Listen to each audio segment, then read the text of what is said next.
So let's talk about this filibuster, right? Because if Kamala Harris does get elected and does eliminate the filibuster for this one particular issue, then what does that mean? What does that mean for Americans? And what does the filibuster mean in general? So let's get into it. What is the filibuster and how is it ruining Americans' lives?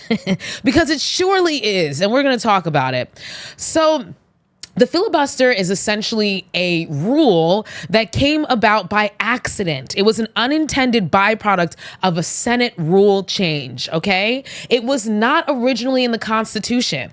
This is not what the quote unquote founding fathers wanted. They never even mentioned anything about a filibuster, okay? This came about years later when there was a rule change, and this is just an accidental, unintended consequence of said rule change, okay? So when people say things like the filibuster is the holy grail of democracy, yet you find out that the history of it is that it's actually an accident and it wasn't even like meant to be, we gotta, question those types of statements.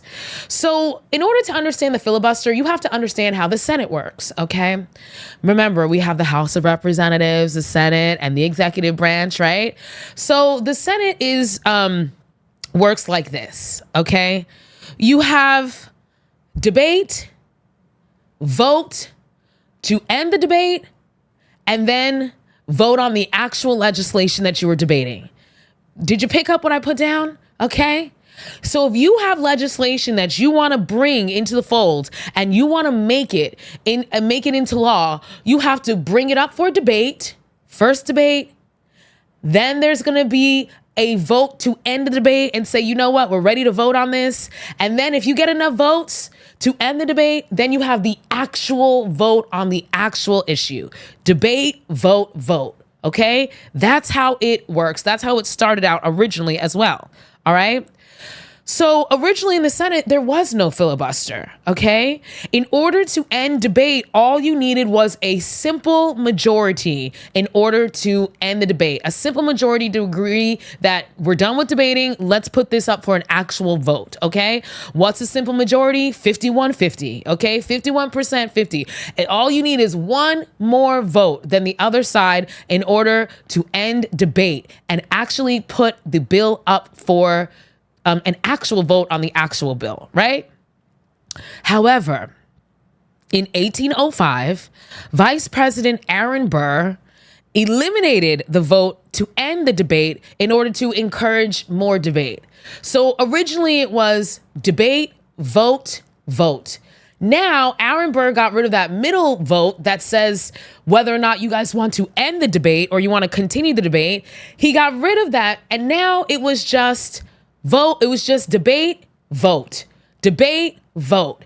And theoretically, because there was no vote to end debate, you could debate in perpetuity, forever. Theoretically, you could just debate and debate and debate. And that created the unintended consequence of the filibuster.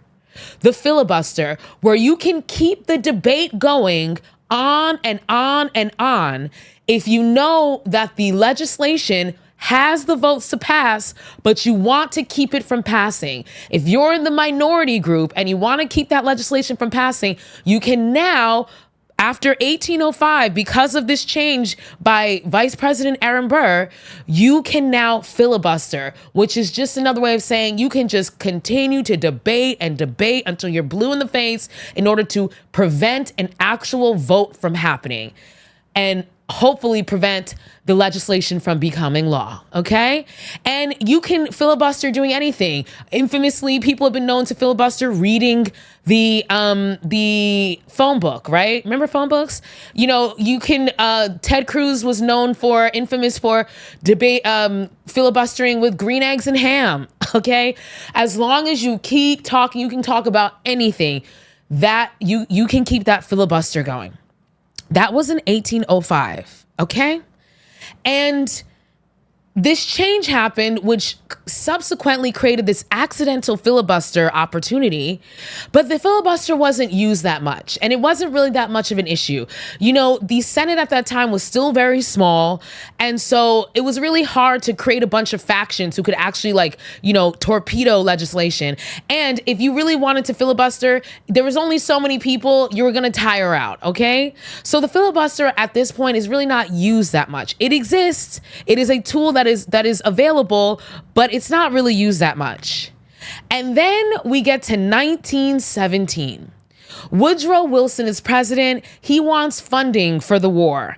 And he goes before Congress, and the Senate filibusters him. The minority of senators who do not want to accommodate his requests filibuster the hell out of him, right?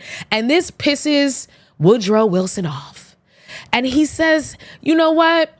I want us to bring back that first vote, which was called, quote, previous question, by the way. The name of that was called previous question. He says, I want to bring back previous question. Okay? No more debate until your heart's desire. Debate. No. We're going to bring back that vote to end debate. Okay? And what does the Senate do?